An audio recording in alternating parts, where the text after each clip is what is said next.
আহিব ইয়াতকৈ ইয়াত তদন্ত বিচাৰিব লাগে নেকি? এই 87,000 ল'ৰাক CBI মাতিব লাগে আপোনালোকে কয়, যদি কয় মই মতাই দিওঁ। কওক কাক লাগে বিচাৰিব বুলি আপুনি মোক এখন লিখি দিয়ক যে এই 87,000 ল'ৰাই চাকৰি পোৱাটো ভুল হৈছে, তদন্ত লাগে। আপুনি তেনেকে ক'লে নহ'ব নহয়। এইটো শুনক, ওপৰৰ দালত প্ৰথম চিটটো চেকিং কৰক, চিটটো কি আছে, এটাটো চিটত চেকিং কৰিব লাগে, এইটো বাৰু দ্বিতীয়তে মুখ্যমন্ত্ৰী ডাঙৰীয়া উত্তৰ, দ্বিতীয়তে চাকৰি পোৱা ল'ৰা এজনেও যদি নাপাব লাগে বুলি কয়, নাম এটা মাত্ৰহে অপজিশ্যনে কষ্ট কৰিব লাগে যে অমুকে পাব নালাগিছিল, মোক দি দিয়ক। তাৰপিছত 87,000 ল'ৰা ছোৱালীক CBI মাতিব, সিহঁতৰ গালি গালাজ আপোনালোকে খাই থাকক, মোৰ কি আছে। 87,000 ফেমিলিক মাতিব, কোনোবা চানাচুৰ বিক্ৰী কৰা মানুহৰ ল'ৰা আহি হাজিৰ হ'ব যে অমুকত দিনে দিনে অভিশাপ দিছো, মই চাকৰি পোৱাটোৱে এওঁলোকৰ হিংসা গজিছে, কৰি দিয়ক, মোৰতো কোনো আপত্তি নাই, কিন্তু একদম ধুনীয়া লিখা পঢ়া লিখি দিয়ক। মই একদম তেনেকে কওঁ,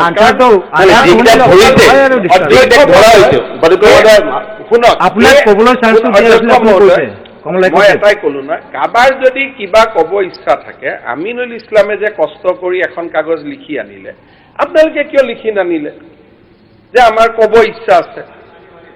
আনিব না, ইটো তাতে গৈ পেলাই মইতো যিটো মই দেখি আছে মাননীয় অধ্যক্ষ প্ৰথম কথা বুজিব লাগে এইবিলাক কৰি নোৱাৰে, মিছা মিছি এইবিলাক টেনচন নল'ব। ক'ৰবাত কালি ৰাতিপুৱা কোনোবা চুঙাত নাম ওলোৱাৰ কাৰণে ক'লে ক'ব পাৰে, তাতকৈ একো লাভ নহয়। আমি আমাৰ জেগাত চুঙাটো কি বস্তু, চুঙাটো মই চুঙাটো এনেকুৱা বস্তু, চুঙাৰ ইমান আকৰ্ষণ আছে,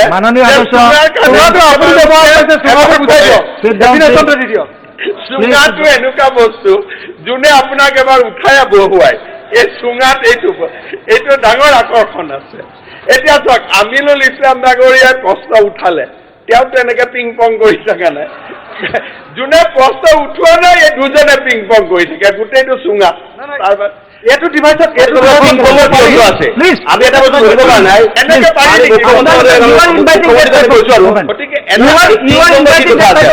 এইটো পিং পঙৰ কথা নহয়, অসমৰ ছাত্ৰজনৰ কথা আছে। আমি আপোনাক প্ৰশ্ন উত্তৰ দিব, পিং পঙৰ কথা নহয়, উত্তৰটো নহলে বাৰে বাৰে উঠি থাকিলে তেনেকৈ আমি আপোনাক স্প্ৰিং থাকিব লাগিব। আপুনি চিফ মিনিষ্টাৰ আপুনি যদি সদায় আমাক এনেকৈ কৈ থাকে যদি, তেনেহ'লে আমাক ক'ব লাগিব।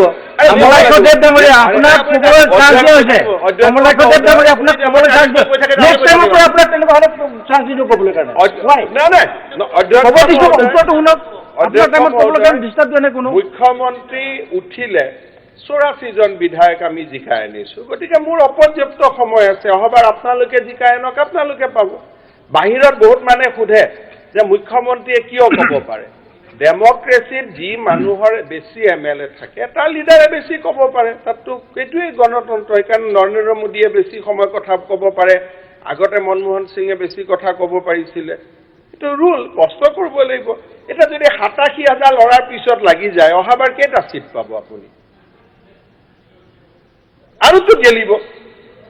গতিকে সেইকাৰণে কথাটো কৈছো, আমিনুল ইছলাম ডাঙৰীয়াই যদি মোক 6-5টা ল'ৰা ছোৱালীৰ নাম দি দিয়ে যে আমাৰ সন্দেহ হৈছে এই ল'ৰা ছোৱালীখিনিয়ে পাব নালাগিছিল, মই বিহিত ব্যৱস্থা লৈ ল'ম। খালি এনেকেতো আৰু আমি অমুকত শুনিছো, গতিকে CBI-কোতো মই এখন কাগজ দিব লাগিব যে আপোনাক কিয় মাতিছো, তাৰ তাতো জাষ্টিফিকেশ্যন লিখিব লাগে যে এনেকে এছেম্বলিত এটা চিটত গণ্ডগোল হৈছিল, মানুহ এজন বহি থাকিব নোৱাৰে, পিং পং কৰি থাকে, গতিকে CBI লাগে।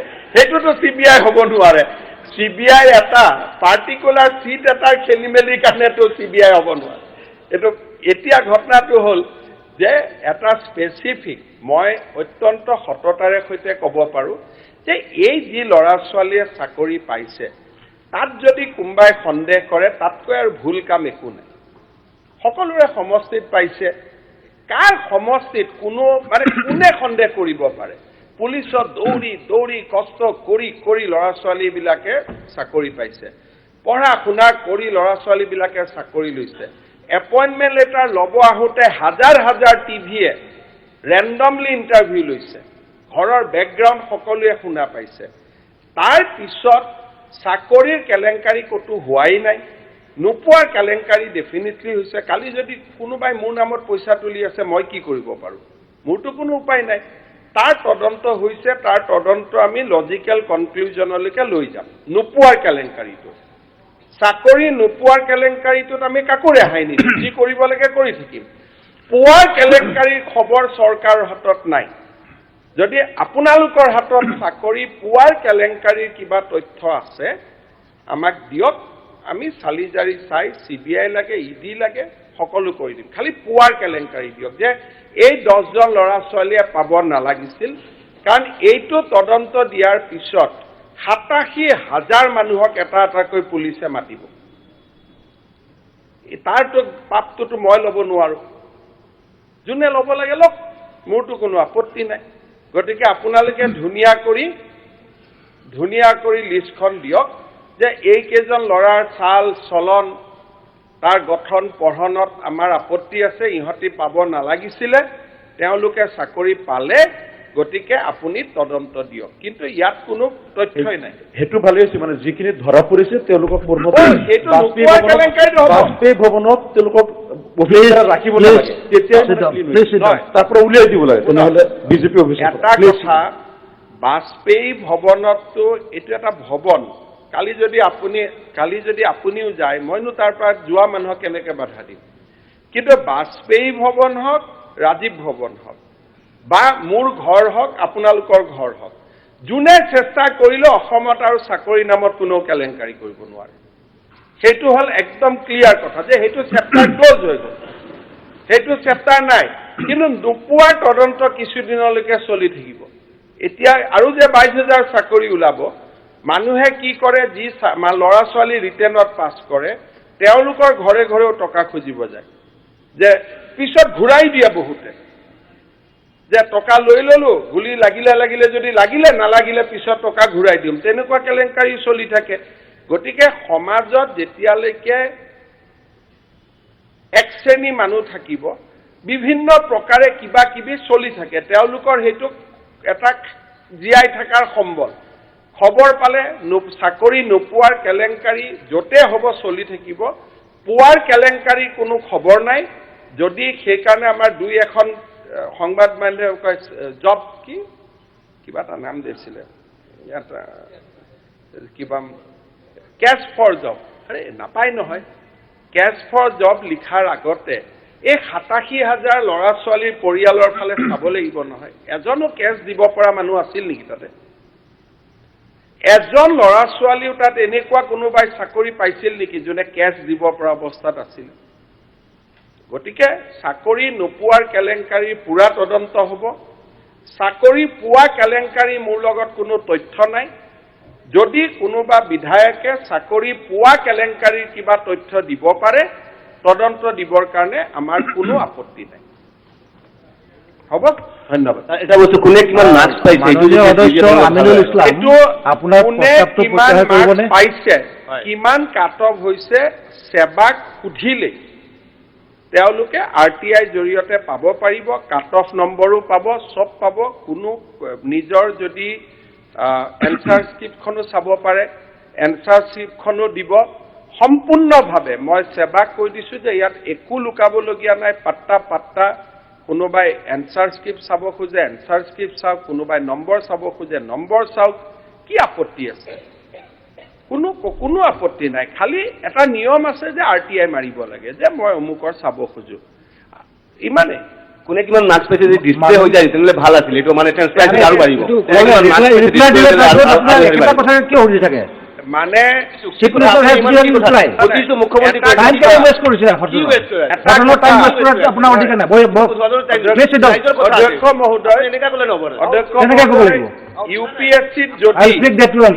UPSC যদি সব পোৱা নম্বৰ দি দিয়ে পোৱা নোপোৱা আমিও দি দিম আমিতো এটা ষ্টেণ্ডাৰ্ড ফলো কৰো যদি UPSC ৰুল আছে পোৱা নোপোৱা সবৰ নম্বৰটো দিব লাগে আমি সবৰ নম্বৰটো দি দিম আমাৰ কি আপত্তি আছে আৰু আপোনালোকে প্ৰশ্ন সুধিলেওতো পাই যাব যে মোক চবে পোৱা নোপোৱা নম্বৰ দিয়ক, কিন্তু মইনো নিজে নিজে কিয় এইখনত খজুৱাই থাকোঁ, এইটোৱে কথা। গতিকে চাকৰি নোপোৱাৰ কেলেংকাৰী হ'ব আৰু পোৱাৰ কোনো কেলেংকাৰী নাই বুলি মই ভাবোঁ। তথ্য থাকিলে আমি যি তদন্ত দিব লাগে দিম, বাকী 87,000 মানুহৰ অভিশাপ যোনে খাই থাকিব লাগে খাই থাকক। মাননীয় সদস্য আমিনুল ইছলাম ডাঙৰীয়া, আপোনাৰ প্ৰস্তাৱটো প্ৰত্যাহাৰ কৰিবনে? তেওঁলোকৰ লগত প্ৰব্লেম নাই, খালি এটা দুটা চিটতে প্ৰব্লেম। গতিকে তেখেতসকলে এস্কেপ কৰিলে ইয়াৰ পৰা প্ৰশ্নটোৰ ওপৰত। এতিয়া মূল প্ৰস্তাৱটোলৈ আহোঁ। প্ৰশ্নটো হ'ল যে মাননীয় সদস্য শ্ৰী হাফিজ বছিৰ আহমেদ আৰু শ্ৰী আমিনুল ইছলাম ডাঙৰীয়াই উত্থাপন কৰা প্ৰস্তাৱটো উইড্ৰ কৰাৰ কাৰণে সদনত নাই, এস্কেপ হোৱাৰ কাৰণে মই এতিয়া ভোটিঙত দিছোঁ। যিসকল সদস্য সপক্ষে আছে তেখেতসকলে কওক হয়, যিসকল সদস্যই বিপক্ষে আছে তেখেতসকলে কওক নহয়। মই ভাবোঁ নহয় সাপেক্ষে প্ৰস্তাৱটো নাকচ কৰা হ'ল। এতিয়া আণ্ডাৰ ৰুল 131 তৃতীয় প্ৰস্তাৱটো মাননীয় সদস্য দেৱব্ৰত শইকীয়াৰ নামত আছে। তেখেতক প্ৰস্তাৱটো সদনত উত্থাপন কৰিবলৈ কাৰণে আহ্বান জনালোঁ।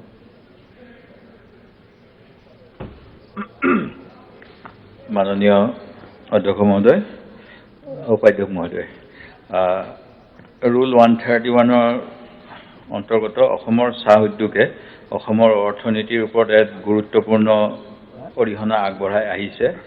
বৰ্তমান বহু প্ৰতিষ্ঠিত ব্যৱসায়িক প্ৰতিষ্ঠানে অসমৰ চাহ বাগিচাসমূহ বিক্ৰী কৰি অসমৰ ব্যৱসায়ৰ পৰা মেলানি মাগিব বিচাৰিছে। অসমৰ স্বনিয়োজনত উল্লেখনীয় অৱদান আগবঢ়োৱা ক্ষুদ্ৰ চাহ খেতিয়কসকলো বহু সমস্যাত জুৰুলা। অসমৰ চাহ উদ্যোগে যাতে অসমৰ অৰ্থনীতিৰ এক শক্তিশালী ভেটিস্বৰূপে পুনৰ প্ৰতিষ্ঠা লাভ কৰিব পাৰে, তাৰ বাবে অসম চৰকাৰে প্ৰয়োজনীয় সকলো সহায় সহযোগিতা আগবঢ়োৱাৰ ব্যৱস্থা কৰিবলৈ আজিৰ এই পবিত্ৰ বিধানসভাত প্ৰস্তাৱ গ্ৰহণ কৰা হওক। মাননীয় উপাধ্যক্ষ মহোদয়, প্ৰায় 200 বছৰ আগত ব্ৰুচ চাহাবে আনুষ্ঠানিকভাৱে অসমৰ চাহৰ আৱিষ্কাৰ কৰিছিল, যদিও তাৰ পূৰ্বেই চিংফুসকলে ইয়াক নিজৰ পৰম্পৰাগত পদ্ধতিৰে ব্যৱহাৰ কৰি আহিছিল। আৰু 1839 চনমানত ব্ৰিটিছ পাৰ্লিমেণ্টে আছাম টি কোম্পানীক অসমৰ চাহ উদ্যোগত অসমত ব্যৱসায় কৰিবলৈ ৰাজকীয় মেণ্ডেট দিছিল। এই চাহ উদ্যোগ আমাৰ গৌৰৱ, আৰু অসমৰ চাহ উদ্যোগ যদিও ডাঙৰ কোম্পানীসমূহে যে চলাই আছিল, পৰৱৰ্তী সময়ত গোলাঘাটৰ গংগাধৰ শইকীয়াৰ নেতৃত্বত ক্ষুদ্ৰ চাহ খেতিয়কসকলো সংগঠিত হ'ল, আৰু তাৰপিছত অসমৰ বিভিন্ন মানুহে চাহ খেতি কৰিবলৈ আৰম্ভ কৰিলে। আৰু এই চাহ খেতিৰ লগত কেইবাটাও পক্ষ জড়িত থাকে, চৰকাৰী পক্ষ, শ্ৰমিক কৰ্মচাৰী আৰু মালিক। চাহ খেতিৰ বাবে মাটি চৰকাৰে ভাল মাটিসমূহ সেই সময়ত ব্ৰিটিছ কোম্পানীৰ ব্যক্তিসকলক দি দিছিল, আৰু সেই মাটি খুব কম দামত তেওঁলোকক ব্যৱহাৰ কৰিবলৈ দিয়া হৈছিল। আইনত উল্লেখো আছে, যদি তেওঁলোকে চাহ খেতিত ব্যৱহাৰ নকৰে সেই মাটি চৰকাৰে অধিগ্ৰহণ কৰিব পাৰে, আৰু সেই অনুসৰি চিলিং মাটি বিভিন্ন ব্যক্তিক সময়ে সময়ে দি থকা হয়। কিন্তু মহোদয়, যোৱা সময়ছোৱাত চাহ যি অৰ্থনীতি, এই অৰ্থনীতিটো বিভিন্ন কাৰণবশত দুৰ্দশাগ্ৰস্ত হৈছে, আৰু অসমত থকা প্ৰতিষ্ঠিত বহু চাহ কোম্পানীয়ে যোৱা সময়ছোৱাত অসমৰ পৰা নিজৰ সম্পত্তি বিক্ৰী কৰি ট্ৰেন্সফাৰ কৰি চাহ ব্যৱসায়ৰ পৰা আঁতৰি গৈছে। মেকলিয়ড ৰাছেল কোম্পানীয়ে 4খন, আছাম কোম্পানীয়ে 14খন, এপিজে কোম্পানীয়ে 15খন, আৰু এনেকৈ প্ৰায় অসমত যোৱা সময়ছোৱাত 80-90খন কোম্পানীৰ মালিকী স্বত্ব হস্তান্তৰ হৈছে। কিন্তু এইবিলাক হস্তান্তৰ হওঁতে বহু ক্ষেত্ৰত অসম চৰকাৰো জ্ঞাত নহয়। দ্বিতীয়তে এই কোম্পানীসমূহে যিসমূহ চৰকাৰী আইন অনুসৰি প্ৰভিডেণ্ট ফাণ্ড, গ্ৰেচুইটি বা অন্যান্য পুঁজি চৰকাৰৰ অথৰিটিৰ হাতত জমা দিব লাগে, সেইবিলাক নিদিয়াকৈও যায়। তাৰ ফলত কোম্পানীৰ বেলেগ মালিকৰ হাতলৈ যোৱাৰ পিছতো এই শ্ৰমিকসকলৰ বিভিন্ন সমস্যা হয়। আৰু এনেধৰণৰ সমস্যা অসমৰ কেইবাখনো বাগিচাত চলি আছে। মোৰ সমষ্টিৰ চৰাইদেউ চাহ বাগিচাখন আজি বহু মাহ ধৰি লক আউট হৈ আছে। 144 লগোৱা হৈছে। তাৰ কোম্পানীয়ে প্ৰভিডেণ্ট ফাণ্ড নিদিয়াকৈ বেলেগ ব্যৱসায়িত আত্মনিয়োগ কৰিলে। তাৰ ফলত বেংকৰ ফালৰ পৰা তাত লক আউট হ'ল, NCLT হ'ল, NTLT হ'ল আৰু এনেকৈ এতিয়া এক অচলাৱস্থা, যাৰ ফলত সেই বাগানৰ শ্ৰমিকসকলৰ কোনো স্বাস্থ্যৰ চিকিৎসাৰ ভাল ব্যৱস্থা নাই। হস্পিটেলখন বন্ধ হৈ গ'ল আৰু তাত কাম নাপাই পেলাই শ্ৰমিকসকল বেলেগ জেগালৈ গুচি গৈছে। ফলত স্থানীয় স্কুলসমূহতো ছাত্ৰ ছাত্ৰীৰ অভাৱ হৈছে, যিহেতু মাক বাপেকে সেই বাগিচাৰ পৰা ওলাই গৈ অন্য জেগালৈ গুচি গৈছে। ঠিক তেনেকৈ মহোদয়, আমাৰ অসমৰ যি মেড চাহ হয়, চাহৰ প্ৰায় 52% খুব সম্ভৱ ক্ষুদ্ৰ চাহ খেতিয়কসকলে 6 লাখ বিঘা বা তাতকৈ অধিক 2 লাখতকৈ অধিক ক্ষুদ্ৰ চাহ খেতিয়কৰ যোগেৰে উৎপাদন কৰা হয়। আৰু এখেতসকলৰ সময়ে সময়ে কেঁচা চাহৰ মূল্যক লৈ পেলাই বিভিন্ন অসুবিধা হৈ থাকে। বৰ্তমান সময়তো তিনিচুকীয়া জিলাত বা উজনি অসমত বিভিন্ন জিলাত 12 টকাৰ পৰা 18 টকা 20 টকাৰ ভিতৰত চাহ খেতিয়কসকলে চাহপাত বিক্ৰী কৰিব লগা হৈছে। কিন্তু তেখেতসকলৰ প্ৰডাকশ্যন কষ্ট 24 টকা 25 টকা হয় আৰু যাৰ ফলত তেখেতসকলে লোকচান ভৰি পেলাই চাহ ব্যৱসায়ত জড়িত হৈ আছে। কিন্তু টি বোৰ্ডৰ ফালৰ পৰা MTTP নামেৰে প্ৰতিখন জিলাৰ বাবে প্ৰাইচ নিৰ্ধাৰণ কৰিবলৈ দিয়া হৈছিল, যিটো চাহৰ মূল্য, কেঁচা পাতৰ মূল্য 29 টকা 31 টকা উজনি অসমৰ ক্ষেত্ৰত এনেকুৱা কৰা হৈছিল।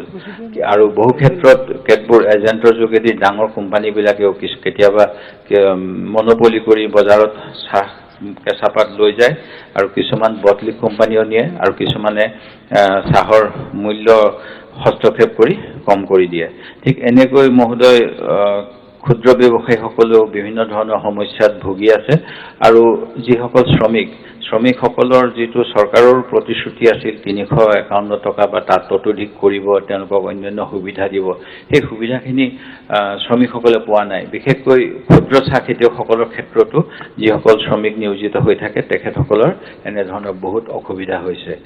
মহোদয়, এই গোটেইবিলাক কথালৈ লক্ষ্য ৰাখি অসম চৰকাৰে যদি আমাৰ চাহৰ ক্ষেত্ৰত কেনেকৈ পুনৰ পূৰ্বৰ গৰিমা, যিটো দাৰ্জিলিং টি অসম টিৰ দুটা ডিফাৰেঞ্চ আছিলে, আমাৰ দেখাত ধুনীয়া বা যিটো স্বাদ হয়, ফ্লেভাৰ হয়, এইবিলাকৰ কথা আছিলে, সেইবিলাক চাই পেলাই যিটো টি প্ৰমোশ্যন, টি আমাৰ নেশ্যনেল ড্ৰিংক, ষ্টেট ড্ৰিংক ইত্যাদি ধৰণৰ বিভিন্ন কথা চৰকাৰে কয় যদিও তাৰ চাহ উদ্যোগৰ লগত জড়িত সকলো পক্ষ, শ্ৰমিক, কৰ্মচাৰী, মালিক পক্ষ আৰু চৰকাৰৰো তাৰ পৰা আহৰণ কৰিব লগা লাভ, কিন্তু চৰকাৰে যথেষ্ট যোৱা সময়ছোৱাত বিভিন্ন ধৰণৰ ছাবচিডি দিয়ে বা কেঁচা চাহপাতৰ পৰা 25 পইচাকৈ নে কিমান পইচাকৈ এটা চেছো লৈছিলে। এইবিলাক গোটেইবিলাক চাই এটা বিশেষ যদি ভাল এখন পলিচি গ্ৰহণ কৰে অসম চৰকাৰৰ ফালৰ পৰা, তেতিয়াহ'লে এই চাহ উদ্যোগৰ যিখিনি সমস্যা, যিখিনি বিষয়ে সময়ে সময়ে অসম চাহ মজদুৰ সংঘ আৰু অন্যান্য ছাত্ৰ সন্থা সকলোৱে বিভিন্ন সময়ত ফেক্টৰীৰ সন্মুখত, মালিক পক্ষৰ সন্মুখত অথবা আমাৰ অসম চৰকাৰৰ কাৰ্যালয়ৰ সন্মুখত ধৰ্ণা প্ৰতিবাদ দিয়ে, যিখিনি সময়ত তেখেতসকলৰ বহুতৰে বিভিন্ন ধৰণৰ সামাজিকভাৱেও দুৰ্দশা হয়, যি কথাটো আমি খুব ৰিচেণ্টলিও গম পাইছোঁ। মোৰ সমষ্টিতে এগৰাকী আৰক্ষী বিষয়াৰ দ্বাৰা এগৰাকী চাহ শ্ৰমিক মহিলাৰ নিৰ্যাতন হৈছিল।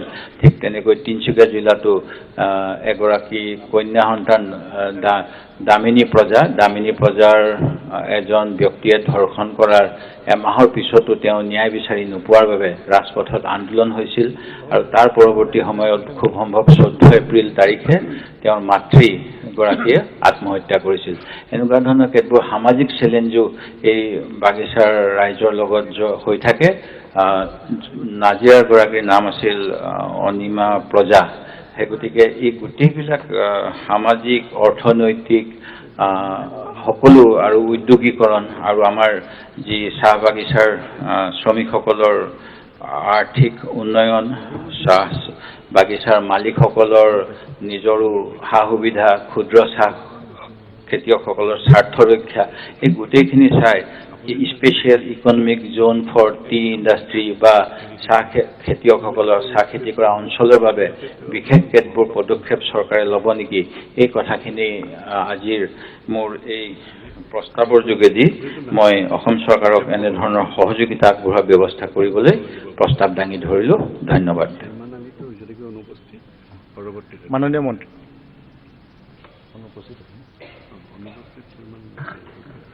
মাননীয় উপাধ্যক্ষ মহোদয়, সন্মানীয়